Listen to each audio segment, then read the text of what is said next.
MMA is a brutal and unforgiving sport, considered by many people as violent and barbaric, and when you are losing in the sport, it is hard to turn your career around. Unlike other sports when losing is another team scoring a goal, MMA you can lose physically and emotionally. Which is why in MMA when we see fighters beginning to rack up multiple losses or on a losing streak, we know it's the end for them at the highest level. But MMA has those rare few fighters. Even after some brutal losses and poor records, they manage to turn their fortunes around and become global superstars in the sport, and in the rare cases, champions. So let's take a look at those rare few.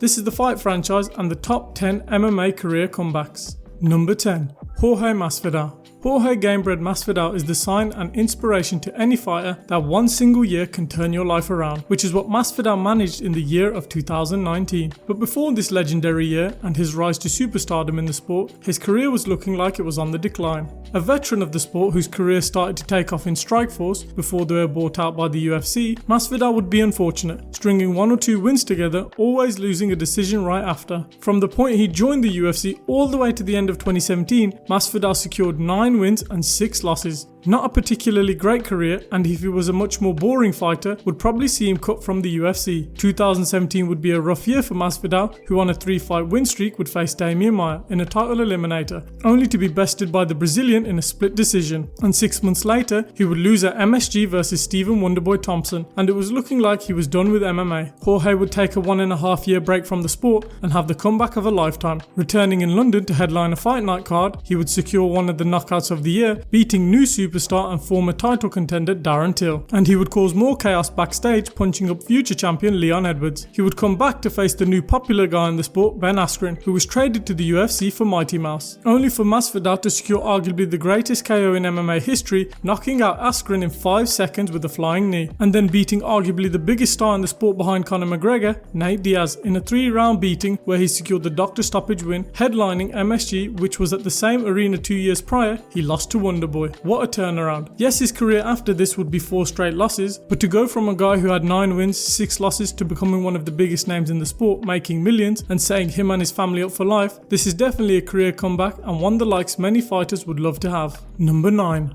Mark Hunt, the king of the walk-off KO. Mark Hunt is a legend of MMA and the heavyweight division, who has been around since the early days of the sport. Mark Hunt started his career in MMA in Pride in 2004, after being a veteran in kickboxing in K1. He would lose his debut fight in MMA by armbar, but go on a brilliant 4-fight win streak with notable wins over Vanderlei Silva and Mirko Cro Cop. This saw Hunt enter the Pride Heavyweight Grand Prix, winning his first bout, but lose his next to Josh Barnett, which began a brutal losing streak for the New Zealander. He would lose to Barnett and then after this lose to Fedor Emelianenko, and then would lose to Alistair Overeem by submission. He would then lose to Melvin Manhoef via a devastating 18-second KO, then would lose to Gegard Mousasi by submission. He would be snatched up by the UFC where he lost his debut fight by submission to Sean McCorkle. 6 losses in a row, and all of them finishes. If we saw this happen to any MMA fighter today, we would be telling them to retire. But Hunt did the opposite. He would continue fighting where he went on a 4-fight win streak, securing 3 amazing stoppage victories. This career comeback at the time was so unbelievable. There was talks of Hunt deserving a title shot. He would unfortunately lose his next fight to Junior Dos Santos by a beautiful spinning hook kick, but he would have a great career even fighting for UFC gold and securing the massive Brock Lesnar fight, and not to mention more countless highlight reel fights and KOs. His whole career was catapulted and started again due to his amazing 4-fight career comeback.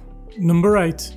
Misha Tate, one of the women who helped grow women's MMA while it was on the rise with her legendary feud with Ronda Rousey. Misha Tate many wouldn't consider had a career comeback, but she most certainly did, which led to one of the greatest moments in MMA history, especially for women's MMA. Misha Tate would fight among many different promotions, eventually ending up in Strikeforce, which was the place to be for women's MMA, especially at the highest level in the late 2000s. Misha went on a brilliant win streak in Strikeforce, securing 4 wins, winning the Strikeforce Bantamweight Gold, where she would defend her title versus Ronda Rousey, losing by submission at the end of the first round, getting armbarred by the future of women's MMA. Misha would win her next fight versus Julie Kedzie by submission, and then Strikeforce would be acquired by the UFC. Misha in her first fight in the UFC would be paired with Kat Zingano, where the winner of this fight would headline alongside Ronda Rousey in The Ultimate Fighter and eventually face her for the title. Tate would be finished by Zingano, losing her opportunity at revenge and a dream of becoming the champ once again. Luck would fortune Misha Tate as Zingano had to pull out of The Ultimate Fighter, and the UFC would replace her with none other other than Misha Tate, which gave Misha the opportunity at revenge after losing to Rousey in Strikeforce. Misha fought for the UFC gold against Ronda at UFC 168 and came up short once again, in a valiant effort losing via armbar once again. It just seemed at the highest level of MMA, Tate just didn't have what it takes to become a champion, losing 3 of her last 4, with the 3 losses being massive high-profile fights. Misha went back to the drawing board and to the back of the line, working her way up on a 4-fight win streak, beating Liz Caramouche, Rin Nakai, Serra McMahon and Jessica Ai. A few months after her victory versus Jessica Ai, Misha's biggest rival Ronda Rousey would be defeated by Holly Holm, which is when Misha Tate, after her 4-fight win streak, earned a title shot versus Holm. In a back and forth 5-round fight, Misha Tate secured the brilliant 5th round rear naked choke to shock the MMA world and become champion in the biggest MMA promotion in the world, to choking and losing in the biggest fights, to choking out Holly Holm to become the UFC champion. And though she lost her title right after and hasn't seen such lofty heights since, to turn her fortunes around and to become UFC champion is a comeback of the ages.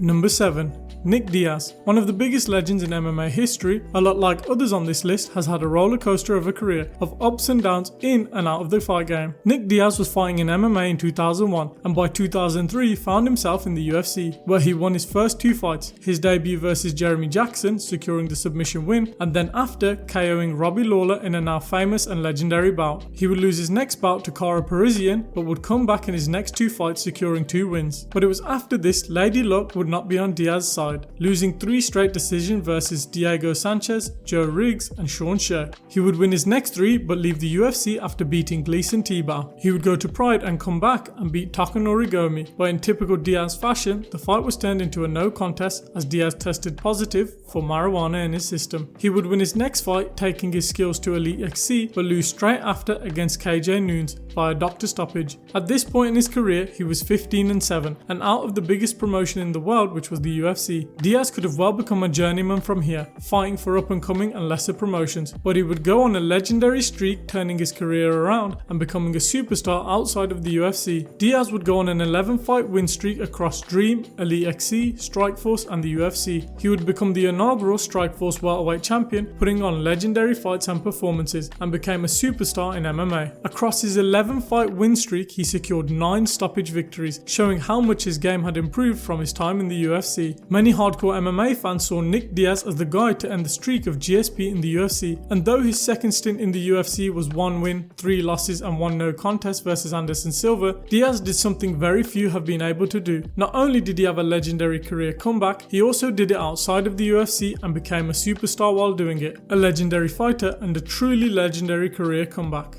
Number 6. Robbie Lawler. Robbie Lawler is a legend of MMA with a storied career. He has achieved and done so much in his career and been in so many legendary fights and wars. But this, without Robbie Lawler's tenacity and will not to give up, may never have actually happened. Robbie Lawler would join the UFC in 2002 and would string together 3 wins, and the UFC was ready to make Lawler the new star who would be the future of the UFC. However, he would lose via KO to Pete Spratt, but would come back right after and secure a win versus Chris Lightow. He would lose in a now legendary fight versus Nick Diaz, where many were saying Lawler was the great striker who would KO Diaz, but instead Diaz ended up scoring the amazing knockout on Lawler. Lawler would lose his next bout against Evan Tanner via submission, and that would be that for Robbie Lawler in the UFC for the time being. Lawler left the UFC and ended up fighting for multiple promotions, eventually landing in Strikeforce. Robbie Lawler in Strikeforce would have a below par stint, having 8 fights, losing 5 of those fights. He would go back into the UFC and there weren't really high hopes for his career. At the time 19-9, there was expectations he was just making up the numbers of a stacked welterweight division. He would secure 2 amazing KO wins upon his return to the UFC and beat the man who was being touted as the future of the sport, Rory McDonald. This earned Lawler a title shot for the vacant welt title versus Johnny Hendricks, where Lawler lost the unfortunate decision. Robbie Lawler, unfazed by his world title loss, would get right back at it and secure 2 brilliant wins, and once again he was facing Johnny Hendricks in a rematch for the world title 9 months after their first bout. This time Lawler ended up beating Hendricks to become champion. All that potential from when he first started in the UFC was finally realised through all the ups and downs and one legendary comeback. What makes it more special is his 2 fights after the world title win are some of the best championship fights in UFC history, with his win over Carlos Condit and his Hall of Fame fight versus Rory McDonald, a Hall of Fame fighter and one Hall of Fame worthy comeback.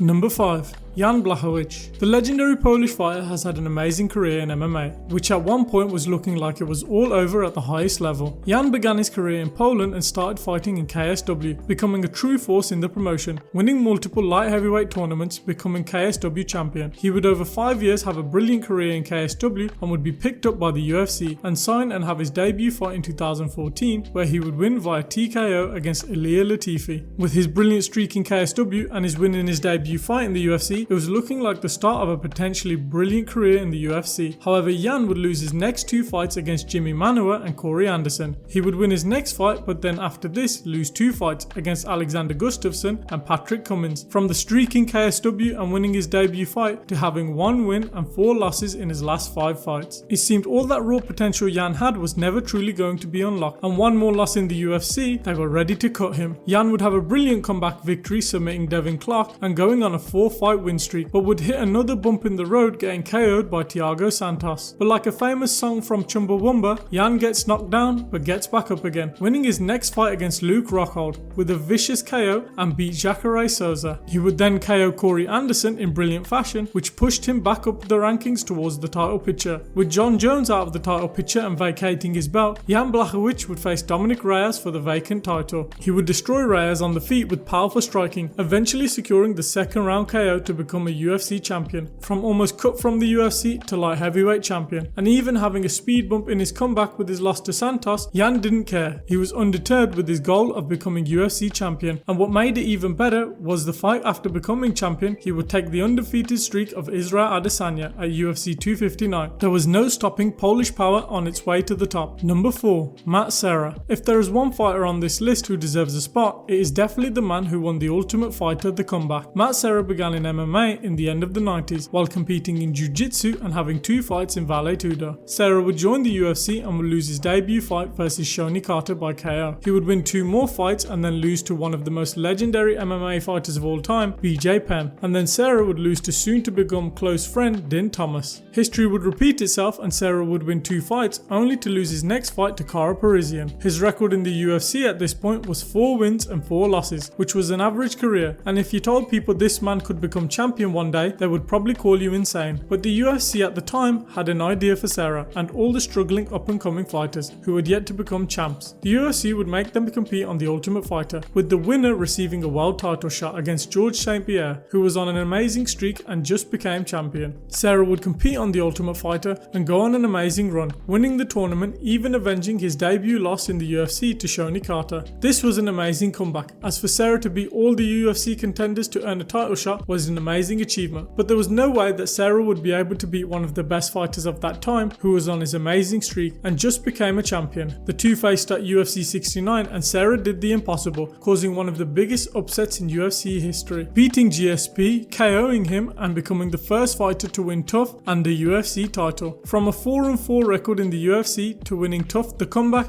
and becoming champion. Yes, this is definitely one of the best career comebacks ever, even though he would lose his title in the rematch and go 1-3 in his last 4 fights. That doesn't matter. What matters was the career comeback, and Serra had one of the best that we have ever seen. Number 3. Michael Bisping, one of the true legends of mixed martial arts, whose career has been a true rollercoaster ride. Michael Bisping would fight in the regional scene in England and become light heavyweight champion in Cage Warriors. Bisping would be scouted by the UFC and put in the Ultimate Fighter Season 3 and would win the competition. Bisping would win his next 3 fights after TUF with some brilliant stoppage victories. Bisping would get to 14-0 and in his 15th fight lose a split decision to Rashad Evans, bringing an end to his unbeaten streak of his MMA career. He would after this fight move down to middleweight and go on a 3-fight win streak where he would face Dan Henderson on the UFC 100 card, where Bisping got viciously KO'd in one of the most iconic KOs in UFC history. He would eventually go on a 4-fight win streak after his loss to Dan Henderson, where he would lose in a title eliminator versus Chael Sonnen. This began the point of his MMA career, where Bisping went from future title contender and champion to middle of the road fighter and gatekeeper of the middleweight division. After his loss to Chael Sonnen, Bisping would come back and beat Brian Stann. Then after his win, he would lose in brutal fashion to Vitor Vitor Belfort, where he'd be KO'd viciously via a head kick and finished with strikes on the ground. What made it even worse, this fight was the head kick which caused Bisping to lose vision in one of his eyes. Bisping, being the badass warrior, he continued on with one eye and won his next fight versus Alan Belcher, but unfortunately lost to Tim Kennedy. He would KO Kung Lee and then lose to eventual champion Luke Rockhold via submission. Bisping was 3-4 in his last 7 fights and with half the vision he had before. It seemed this was the future of Bisping's career, winning one and then losing one right after. But Bisping secured 2 wins which saw him headline in London, England versus Anderson Silva. In a now legendary fight, Bisping went to war with Silva, where he would earn the decision victory in a legendary fight, beating the consensus middleweight GOAT. On a 3-fight win streak, Bisping's career was back on the up, with Lady Luck about to be on his side. Luke Rockhold was meant to face Chris Weidman at UFC 199, defending his middleweight title, but Weidman pulled out due to injury, which is when the UFC came to Bisping on 17 days notice and offered him the fight, where he took the opportunity with both hands. Luke Rockhold already beat Bisping before and was ready to do the same again. Bisping would upset the apple cart and KO Rockhold to become champion. From losing his eye and becoming a middle-of-the-road fighter at middleweight to becoming a middleweight champion out of seemingly nowhere, taking the fight on short notice. This is one of the best examples of never giving up on yourself in MMA, no matter how bad things get, as your time can come at any time and your fortunes can change overnight.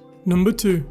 Glover Teixeira. There are career comebacks, career resurgences, but this was a career renaissance. Glover Teixeira is one of the most beloved MMA fighters ever by fans, fighters and the media. He would start his career in 2002, losing his first bout, but then winning 2 but losing once again. In his first 4 fights he went 2-2. From here onwards he amassed a legendary win streak across multiple different promotions, which led him all the way to the UFC. Glover went on a 20-fight win streak, with many fans and media claiming he was one of the best, if not the best, light heavyweights in the world. This was all the while Jon Jones was clearing out the division and becoming the best champion in the world. But Jones just had a razor close fight with Gustafsson, and many fans thought Teixeira could be the guy to finally defeat Jon Jones. Glover would unfortunately lose to Jon Jones, who became the future of the sport, while Glover would lose his next fight after this to Phil Davis. Glover would have a 3-fight win streak but would lose what many saw as the fight which showed at the time that he would never ever become a UFC champion. Glover faced Anthony Rumble Johnson, who'd KO Glover brutally in 13 seconds, being too powerful and strong for the Brazilian. Teixeira would come back and beat Jared Cannonier, but once again Glover would lose via vicious KO, this time to the hands of Alexander Gustafsson after a 5-round war. Glover would defeat Misha Tate, but then lose a decision to Corey Anderson. It just seemed the top of the division were just better than him, and he couldn't match their speed and power and physicality. And with Glover almost being 40, it seemed his best years were behind him with that legendary 25 win streak. But as the grizzly old veteran he was, Glover showed he still had some fights left in him, amassing a 5-fight win streak with 4 finishes and some brutal wins, especially over Anthony Smith. Glover was facing the new light heavyweight champion Jan Blachowicz after he had just won the belt after Jon Jones vacated the title. But just like before, many fans and pundits thought that the top of the division once again would be too much for Glover to handle. The Brazilian proved us all wrong at the age of 40, becoming world champion and realizing his dream, producing a career comeback for the ages. And yes, he lost his title in a war versus Yuri Prohaska right after, and his chance at getting the belt back versus Jamal Hill, but if someone told you the night he lost to Rumble that the guy who got viciously KO would become champion, not the one who secured the KO, you would have said they were insane, which shows how amazing this career comeback truly is. Number 1. Charles Oliveira.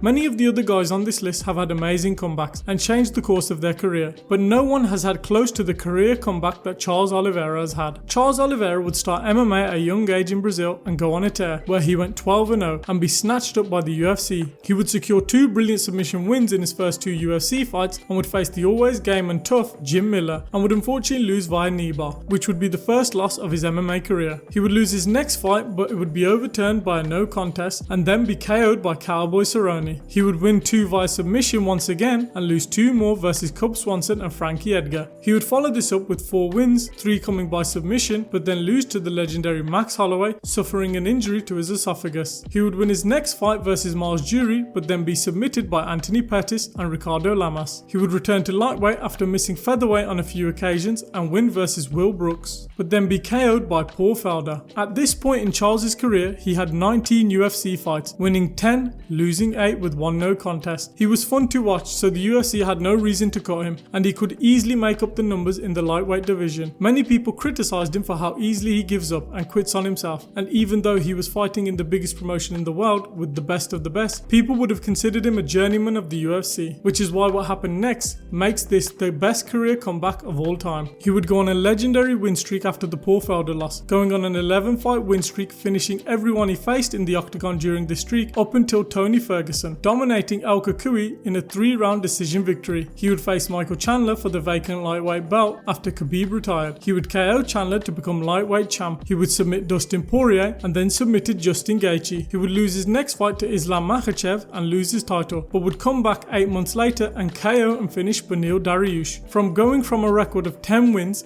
8 losses and 1 no contest to 12 wins, 11 coming by stoppage with 1 loss, going on a legendary win streak against the best of the best in the most stacked division in the world. This isn't just a career comeback, it is a career 180, and this definitely earns the right for #1 spot as the best career comeback in MMA history. Did you enjoy the video? Let us know down in the comments below. Who do you think has the best MMA career comeback of all time? Put it down in the comments below. Leave a like if you've enjoyed the video and subscribe for more MMA and fight content coming soon. We hope you enjoyed the video and we'll catch you in the next one.